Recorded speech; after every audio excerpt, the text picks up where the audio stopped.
Assalomu alaykum hammaga aziz yurtdoshlar, qadrli obunachilar.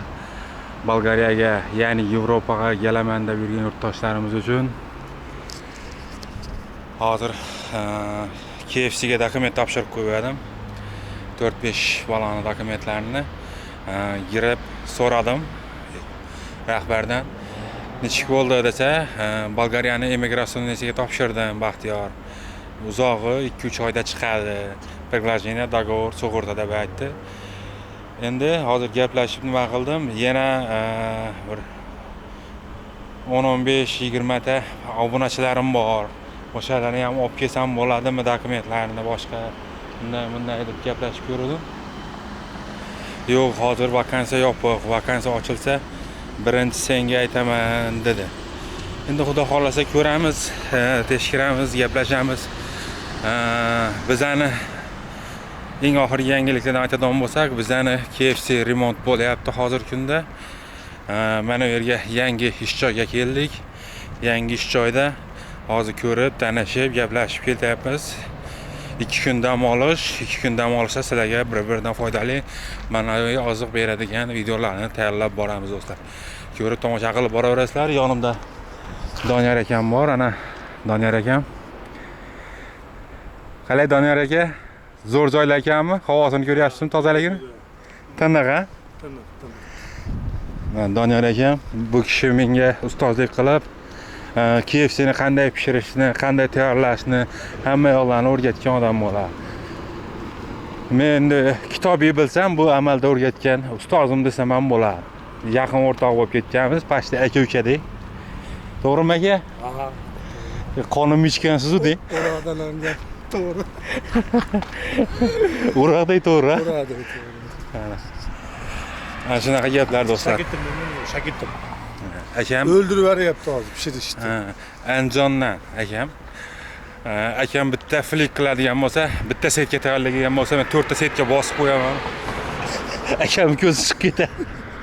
Boshliqlar kelib, "Voy dod, oyijon, Baxtiyor bo'ldi, pishira olmagin. Kimga sotamiz bu go'shtni?" deydi. Baxtiyor aytadi keyin, "Men pishirishni bilaman, sen sotishingni bilasan" deydi. Tamom. Biz ham pishirganimiz uchun oylik to'ylaydi-da o'zi aslida. Doniyor aka ko'pchilik so'raydi-da, qanday oson borsak bo'ladi, qanday ozgina rasxod bilan Yevropaga chiqsak bo'ladi deb ko'pchilik so'raydi-da. Siz qanday kelgansiz o'zi? Men 1 yilda kelganman, aytganman, oldingi intervyu. 1 yilda kelgansiz. Qanday keldingiz? Приглашение orqalimi? Odam topishingiz qanday bo'lgan? Odam topishingiz Приглашение uchun. Aytganman-ku, tanish bor edi, mana shu ishlayotgan bola chaqirgan ukamiz, qandashim deganman. Qarindoshingiz KFC'da ishlab, sizga Приглашение jo'natdi, to'g'rimi? Shu orqali keldingiz. Xudo xolasa, Toshkentga Bolgariya posolstvosiga qancha qatnadingiz? 2 marta bordik. Andijondan. 1 marta bor topshirdik, keyingisida olib keldik, keyingisida ketdik. Qancha rasxod chiqdi?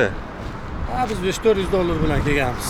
$400mi, $500mi? Bor yana $500 bilan kelganmiz. Hozir 1,5 ming bo'lib ketdi hozir. $1,5 bo'lib ketdi, ha? Kelish. Biz endi kelganimizga ham 1 yil bo'lib qoldi-ki. Rosa 1 yil bo'ladi. Keyingi oyga 1 yil bo'ladi. Ha. Bolgariyani kezib bordik, hamma yo'q. Yurmagan joyimiz qolmadi. O'tlab oryapmiz Bolgariya. Yoqib olmasak bo'ldi bu gapni. Hozir akam bilan birga kirib chiqdik. Boykani rahbar bilan ko'rishga bizni ko'rib hayratlanib qoldi-yu, nima gap deyapti. "За что?" deydi. Men aytdim, "Ey" dedim, "Ha" dedi. 10-20 ta odam bor, nima qilamiz desak, vakansiya yo'q Baxtiyor deyapti-da. "Qayerdan topyapsan shuncha odamni?" deyapti.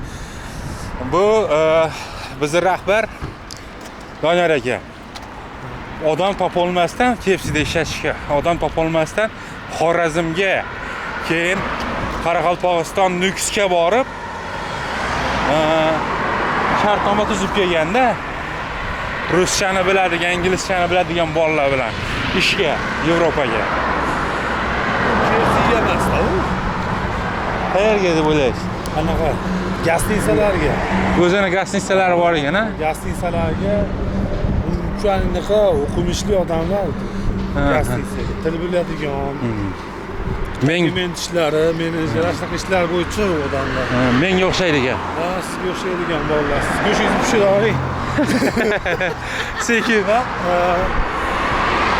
Odamlar biz O'zbekistondan kelmaydi. O'zimizda unaqa odamlarga ish normal.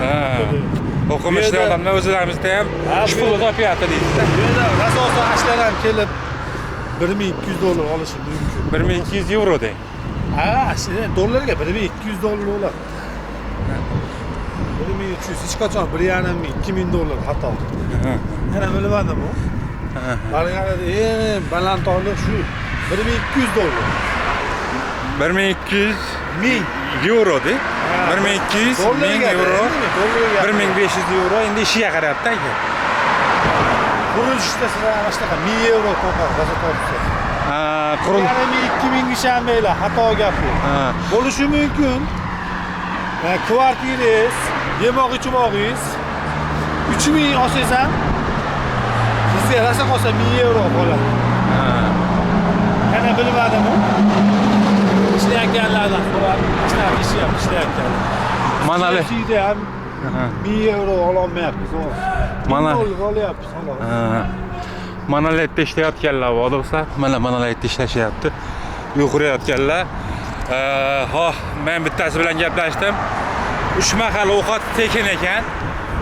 Manaletda ish 3 mahal ovqat tekin ekan. Ertalab zavtrak ham konkret, asal, kofe, choy hamma yoq bo'lar ekan. Silivishni maslahalarigacha. Obedi, keyin kechqurun ovqat bo'lar ekan. Oyligi €1000 ekan. Manaletda ekan. Kvartirasi-chi? Kvartirasi yotar turari, yeb ichari, olib borib, olib kelishi tekin ekan. Ishga. Yo'q, kvartirasi tekin bo'ldi. Yemoq-ichmoq kimdan? Yemoq ichmog'i o'zidan, firmani o'zidan. Ha, firmani o'zidan bo'lsa, tana €1000 bo'lsa, uyga $1000 chiqaradi-da, $1000 dan oshiqroq, $1100 chiqadi. Seli ketaveradi. Bizniki ham $1000, ya'ni voucherimiz $100, $1100 bo'ladi-da. Uni meni toza uyga men jo'natadi. Yemoq-ichmoq kvartirasidan tashqari. Lekin yeb ichish sharoitlar uda zo'r, maza qilib yurasiz. Bizga o'xshab. Qishda issiq, yozda konditsionerli joyda maza qilib ishlaysiz. Mana unaqa ustimga yomg'ir yog'di, qor yog'di, Soqotyapman. sovuqotyapman, degan gap yo'q. Yo'q. Bitta futbolchida Ishda qurilishlarda qiyin. qurilishda qiyin, a? Bizga Allohga shukr, $1000 ham yomon emas. Barakasini bersin deb ishlayapmiz. 1 yil oldi, mana o'tib ketibdi 1 yil ham. Iyunda ketamiz endi, xudo xolisa. Shaqillat. Uyga borib 1 oy dam olib yana qaytib kelamiz. Akam xafa bo'lib yuribdi menejerimizdan. Nimaga? Xafa emas.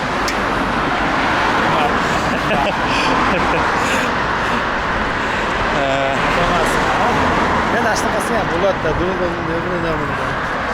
Ishda hamma narsa bo'ladi. Buni qarasangiz, Jem avtomobillarini ham sog'inar ekan odam. Faqat Mercedes, BMW, Audi, bu. Ha aka? Mercedes marka mashinalardan mana kerakli Brabus. Mana Brabus o'tib ketdi, ko'rdingizmi? Mana stroyka yana. Yangi dom qurilyapti.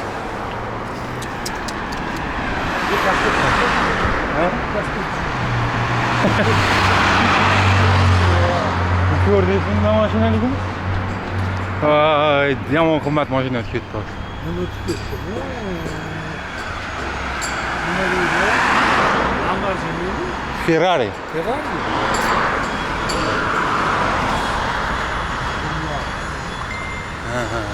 Mana do'stlar. Qurilishlar zo'r bo'lyapti. Ha?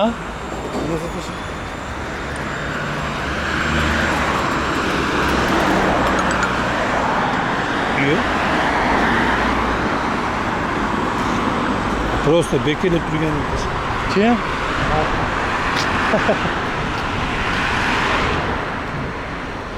Tog'ni qaranglar do'stlar, oldimizdagi tog'ni juda ham zo'rmi?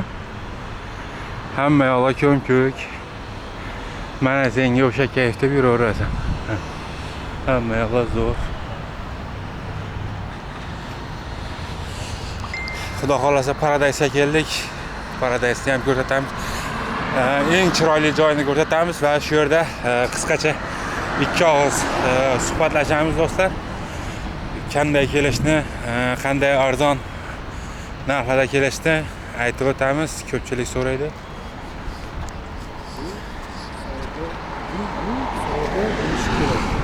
Bu savdo bo'lish kerak deb qo'yibdi. Ha? Bugun savdo bo'lish kerak. Ha? Odamlar yuribdi ekan-da. Ishxonamiz oldi. Biz ishxonamiz remont bo'lib yotibdi. Klientlarimiz borib o'sha yerda rasmlarga tushirib tashlayapti. Nimaga bugun savdo bo'lish kerak edi-yu, nimaga ochmadingizlar KFC bizdan KFC remont. 2-3 kun boshqa KFC da ishlab turamiz. KFC ni ham ko'pchilik so'raydi. 28 ta filiali bor KFC ni. Ko'kda o'tib olaylik. Faqat gelik bosib ketgan ekan bu yerda.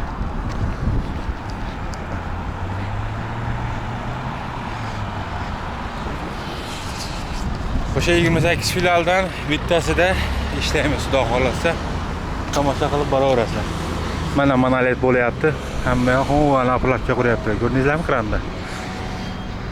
To'g'rimi aka?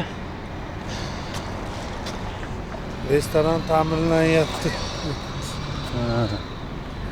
Mana qarang, velosiped bo'lsa ham kaskadan minish kerak-da. Biz to'g'ri haydab ketaveramiz velosiped. Dastlabkiga.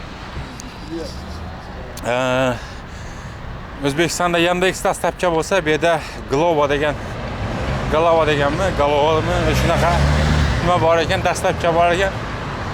Bo'sh paytimizda ham shu dastlabkida ishlasakmikan, anaqa veliga olib degan fikr ham yo'q emas do'stlar. Unda ham yaxshi topyapti bolalar. 2-3 soatiga 2 soatiga 10 yevrodan topyapti. Shu soatiga 5 yevrodan to'g'ri kelyapti unda. Lekin zato naqd. Keyin olib borib bersangiz, kvartirasiga chiqarib bersangiz, chevi bor. Chevini ham zo'r berib qo'yadi deydi. Mana shunaqa gaplar do'stlar. Ular hazillashamiz hozir. Mana bunday monolitda qurib ishlab turibdilar. O'zbeklar bormi deymiz.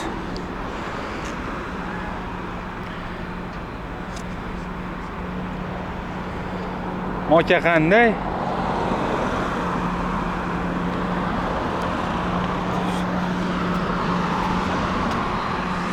Xudo xolos. Paradise ham kelib qoldi. Ko'rib, tomosha qilib boraverasizlar. Mashinalarni qaranglar mana. Mashina. Tanna. Shu bilan videorolikimizni yakunlaymiz do'stlar. Sog' bo'linglar, salomat bo'linglar. Keyingi videoroliklarimizda ko'rishguncha. Hozir endi biz Paradise ga kiramiz, aylanamiz, ko'ramiz, ketamiz. Sağ olasın.